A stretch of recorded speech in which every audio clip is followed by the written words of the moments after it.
I am Wim Bogaerts from Ghent University and IMEC, and I will talk to you today about our work in silicon photonics programmable circuits. So if we think about silicon photonics, we're thinking about high-density photonic circuits that are implemented in a CMOS manufacturing line. Now, that enables two types of scaling, which are very important. On one hand, you can get the large-scale manufacturing of your CMOS infrastructure. On the other hand, you get your sub-micron scale waveguides because of the high index contrast of the silicon. And that gives us kind of a Moore's law for silicon photonics. In the past decades, we've seen that the density or the number of components on a silicon photonic circuit has been doubling like every 12 to 18 months. Now, one important thing to note here on this particular graph is that all of these data points represent application-specific photonic integrated circuits. Circuits designed for one particular purpose.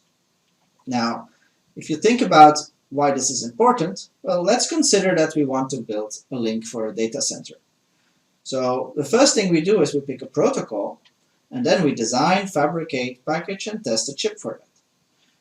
For example, let's take parallel single mode fiber. We have 4 upstream fibers, 4 downstream fibers. So we make a circuit that integrates 4 modulators and 4 detectors and groups them together, connects them nicely to the fiber ports.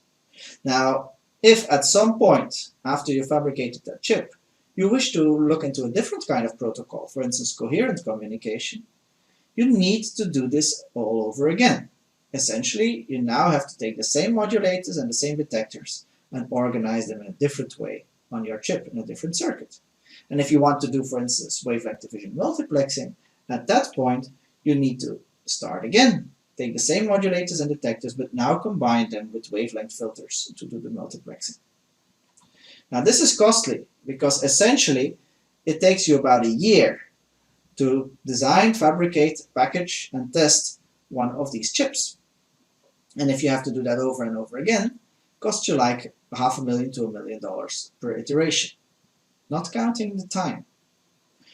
Compare that to electronics. If you want to prototype something new in electronics, the typical approach is to first have a look at what you can do with programmable off-the-shelf electronics, like field programmable gate arrays, microcontrollers, or digital signal processors. Well, after a day you get it delivered at your doorstep, you can program and test the chip, and you can already within a month try whether the idea you had makes sense, and you can even test it with a customer.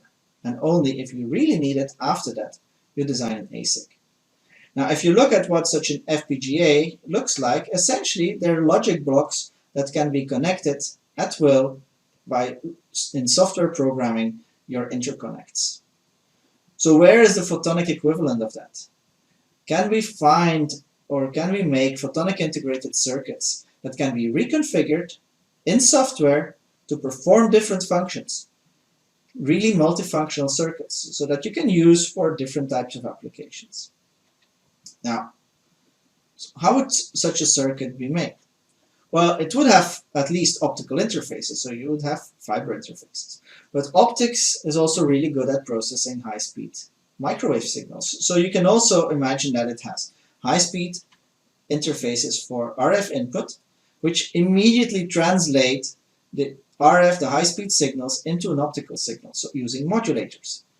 On the chip, everything is processed in the optical domain, and only at the output here you get essentially a high-speed conversion again using photodetectors.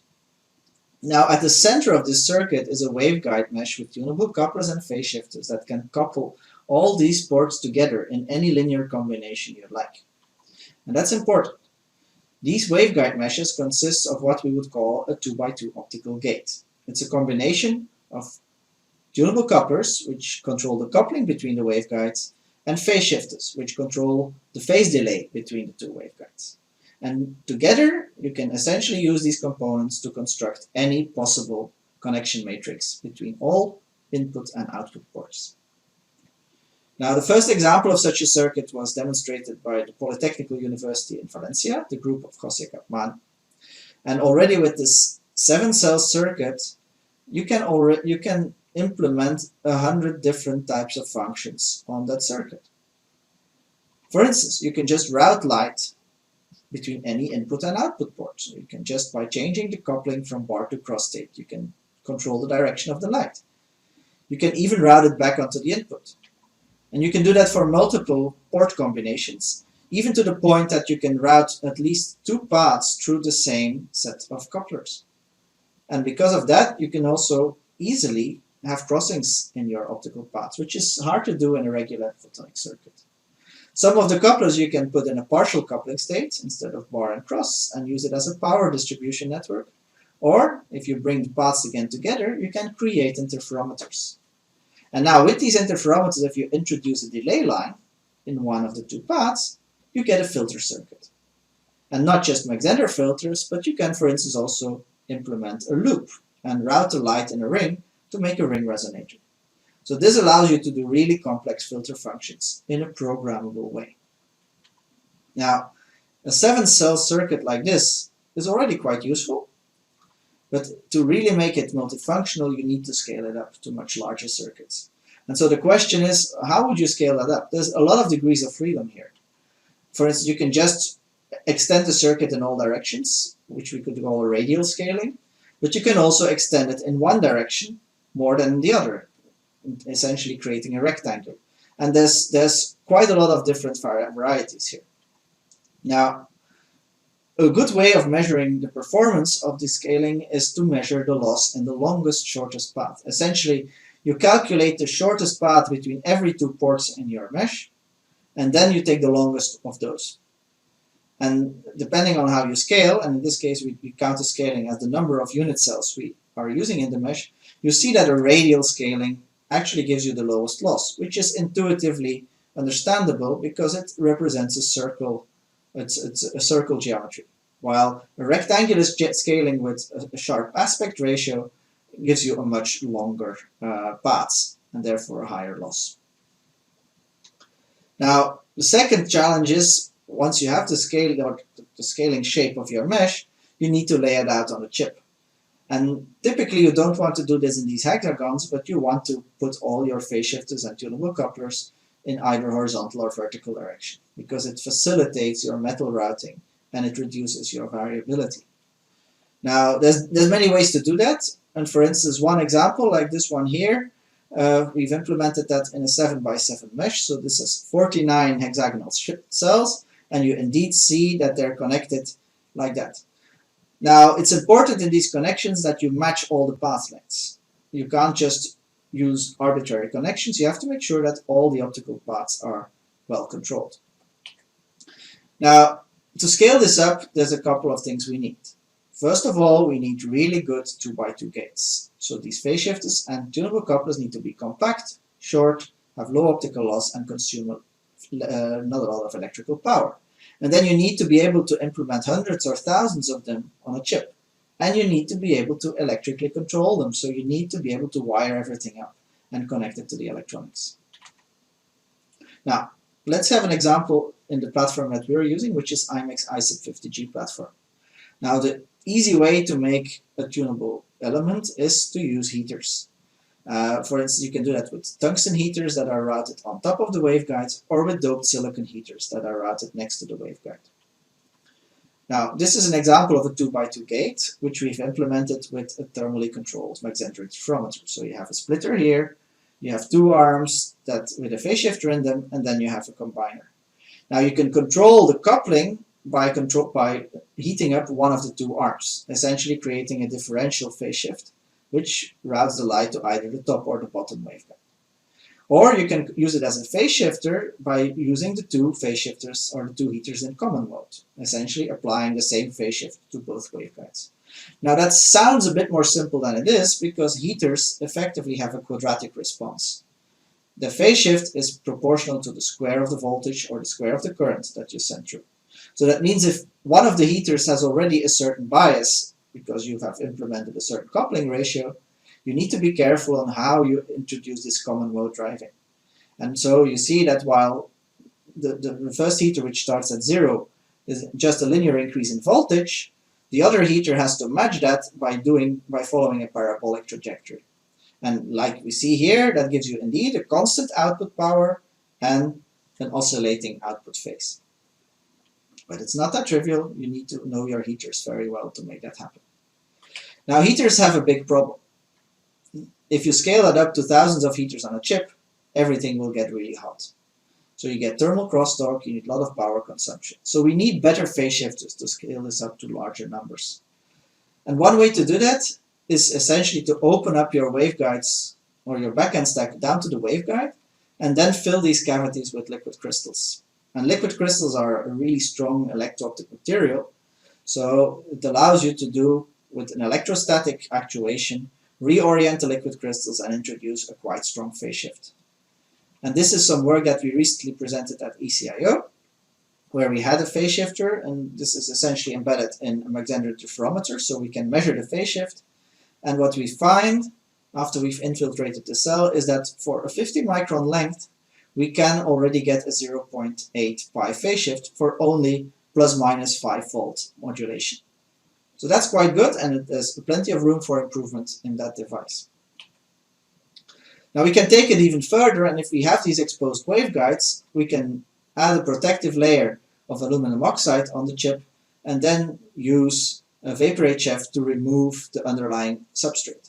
Now this is something we're doing in the project Morphic together with our colleagues at EPFL and KTH, and this way we create photonic MEMS inside the IC50G silicon photonics platform. And this is an example. This is a tunable directional coupler. So essentially it's a normal directional coupler, but it's freestanding in air. And one of the two arms we can electrostatically actuate and basically pull down towards the substrate. So switching it from full coupling to no coupling, and essentially any analog state in between. Likewise, this is an example from KTH in Sweden. We can make a phase shifter by having a thin beam of silicon close to our waveguide here, and then pulling and pushing it closer or further away from the waveguide to induce a phase shift. And this gives us, with only a 50 micron length device, already a phase shift of more than pi. Bringing these elements together, the phase shifts and tunable couplers, we can now organize them in a mesh. In this case, this is an example which we've just built of 24 hexagonal cells. It already contains 200 tunable elements. So you can already imagine that it's not trivial to control this electronically. So you need to bring all these 200 elements to the outside world to control their phase shift or tunable coupling rate. And for that, there's different ways to integrate photonics and electronics. You can do it monolithically by having the two in the same silicon photonics process, but that's usually quite costly and it requires quite a lot of trade-offs. Alternatively, you can do flip chipping, a custom electronics driver on top of your silicon photonics, which is probably the most flexible way to do it in the long term. In the short term, for experiments, it's often easy if you can do it with wire bonds. But there you are limited by the number of connections you can route towards the edge of your chip. So basically, to get as many connections as possible, we came up with a way to use matrix addressing to reduce the number of bond paths we needed in our wire bonding process. So in this example, we integrated diodes together with our heaters, and instead of connecting every heater to its own path, we now connected them in a matrix fashion, just like old-style LCD displays. And now we can drive these 15 heaters with only 8 electrodes, 3 control lines, and 5 driving channels. So how does this work? Well, if we look at one particular driving channel, essentially we switch our control lines on in sequence, so only 1/3 of the time. And then on the driving channel, we basically send the respective currents using pulse width modulation only in that 1/3 of the time that the control channel is activated. So essentially the signal on our driving channel is a combination of these 3 channels. And as a result, what every heater sees is 1/3 of the time its control signal. So that means that this control signal needs to be fast enough because the heater should not have the time to cool down in between 2 of these pulses. So it's a pulse driving, but if you do it fast enough, the heater will just see it as a steady state. Now, as an example, we did this with this 1/16 splitter tree. which contains 15 elements, and they're routed or connected in this matrix style. So we can effectively drive this circuit with 15 elements through 8 contact paths. So this is the layout. You see the 5 driver channels, the 3 control lines. Every tunable coupler essentially has only 1 heater in there, not 2, which is not, we don't need 2 heaters to control just the coupling, we only need 1. And so this is the fabricated device, and if we now start driving it, we can essentially drive it sequentially, stage by stage, going from the left to the right, optimizing the power in each heater to get all the light to one particular output. In this case, output 1, but then you can reprogram it, for instance, to go to output 14. Note that to make this work, you need to drive multiple heaters at the same time. So we actually see this matrix addressing multiplexing at work in here. So to get a programmable circuit, you probably now realize already that this is more than just a photonic chip. You need a photonic chip, you need the analog electronics layers, the digital control, and then to make it usable to the user, you need some software layers on top of that. You need to be able to program that chip. Now, we've come up with a programming layer based on graph representation. So we basically mapped this photonic circuit onto a graph representation. That's not that trivial because you need to be able to respect the physics. Just drawing a line between all the ports in your circuit does not work. No, you need, for instance, for a tunable coupler, you need 8 nodes to represent a tunable coupler in order to respect how the light can flow in such a circuit. But once you have that representation, you can now unleash a whole wealth of graph libraries to configure your circuit. For this is an example where we've routed 6 routes simultaneously through the mesh using congestion avoidance or congestion negotiation. So we actually look for, we apply a heuristic algorithm that finds the shortest routes, but at the same time make sure that there's no collisions between routes in the mesh.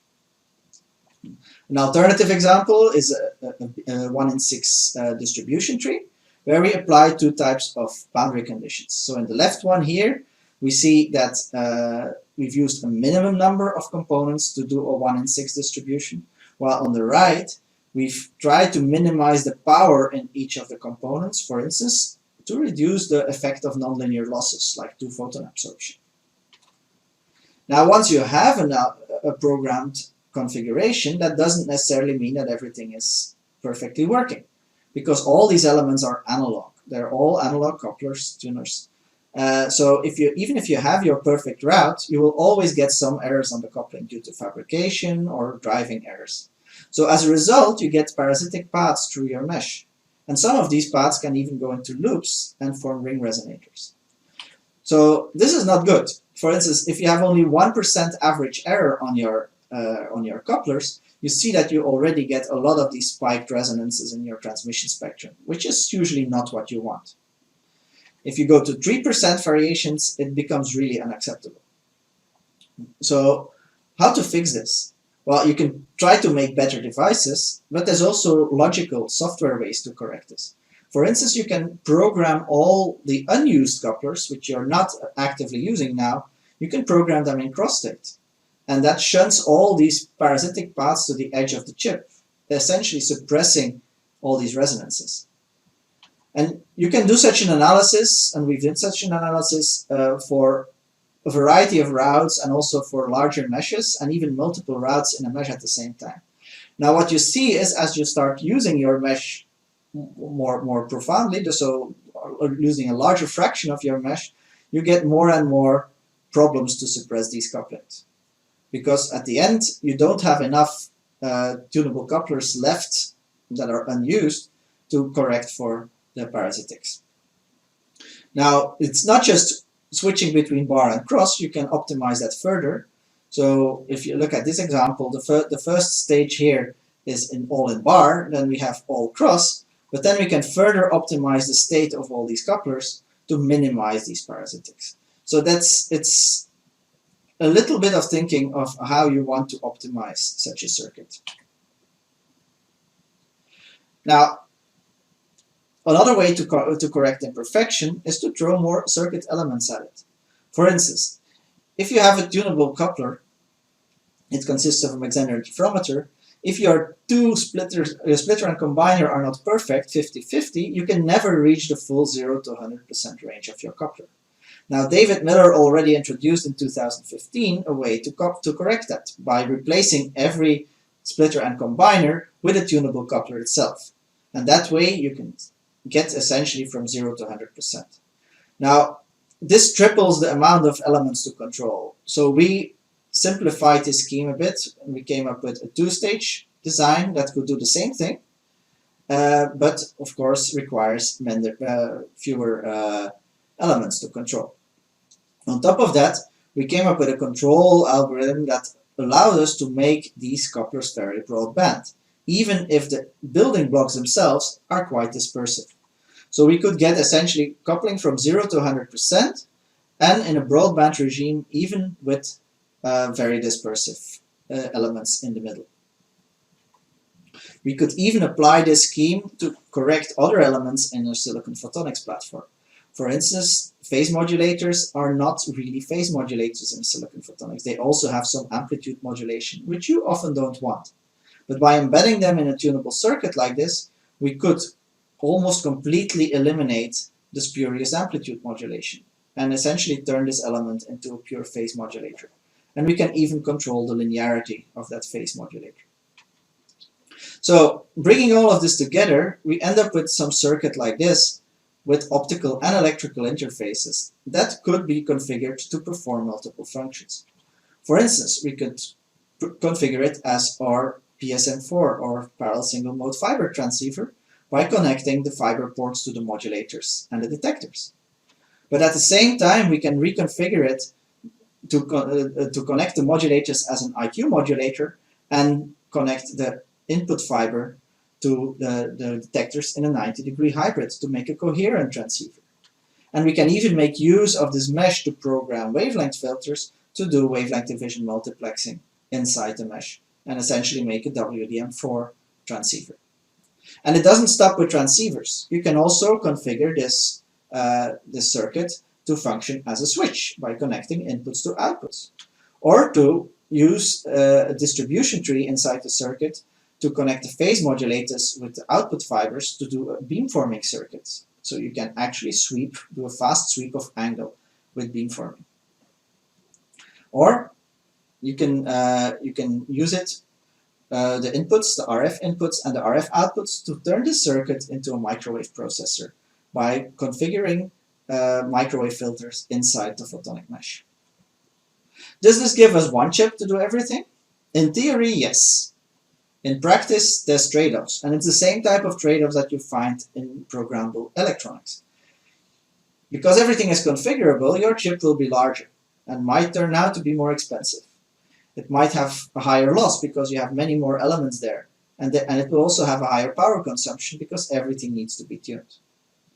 However, it gives you one big advantage. If you have a programmable chip that you can actually buy off the shelf, it essentially splits your supply chain in half and your development time. So instead of having to wait months or years for a new fabricated application-specific chip, you can now start programming in a matter of days. And that's a big advantage if you have to deploy a new product to the market and you want to test your idea. So programmable photonic chips can really make a difference in how people will use programmable photonics. It allows you to do rapid prototyping and development in a very different way than you do it today. However, to make this a reality, there's quite a number of things that need to be done, and that's what we're working on in IMEC. We're building more efficient couplers and phase shifters. We're looking at how to control the parasitic and the losses. What algorithms are needed for your electronics?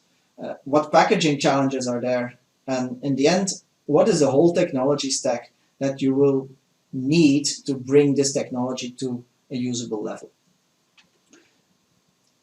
Finally, I would like to thank all the people in my team who have been amazing in generating these results. Also the projects Morphic and Photonic Swarm for the funding. Thank you.